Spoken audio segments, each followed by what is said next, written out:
يشتكي عدد من رواد الأعمال بأن البنوك لا تقرضه. البنوك لا تقرض أصحاب المنشآت الصغيرة لعدم الضمانات وعدم دراسات الجدوى المتقنة. هو وجود الائتمان للبنك لضمان حقوقها، والجانب الآخر أو قلة الموارد اللي تضمن للبنوك إعادة هذه الأموال. جهة تعطي ضمانات لدى البنوك راح تعطي، يعني في الأخير هي تبغي تقرض البنوك لعدم الضمانات الكافية للمنشآت الصغيرة ولعدم الدعم للمنشآت الصغيرة.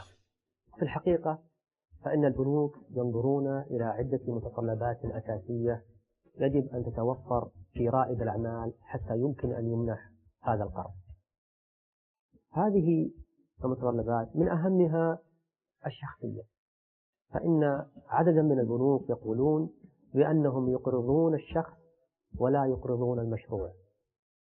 أما باقي هذه المتطلبات فهي ما كمية النقود التي تستطيع أن تقترضها بأمان، ثم رأس المال، ما المبلغ المالي الذي تضعه أنت في المشروع، ثم كذلك الظروف، ما الظروف الاقتصادية والتنافسية السائدة والمتوقعة، ورابعا الضمان الإضافي، ما هي الأصول التي تستطيع أن تدعم هذا القرض الذي تريد أن تقترضه من البنك، وكذلك يجب أن تبين ما المبلغ الذي تريده وماذا ستفعل بالنقود، ولماذا سيكون هذا القرض مفيدا لمشروعك، ولماذا تحتاج أموال من المودعين من أجل مشروعك، ومتى سترد القرض، وكيف سترد القرض، وأيضا ماذا سيحدث إذا لم تسر الأمور كما خططت لها، ثم ماذا سيحدث إذا واجهتك بعض العقبات، وأخيرا يجب أن تبين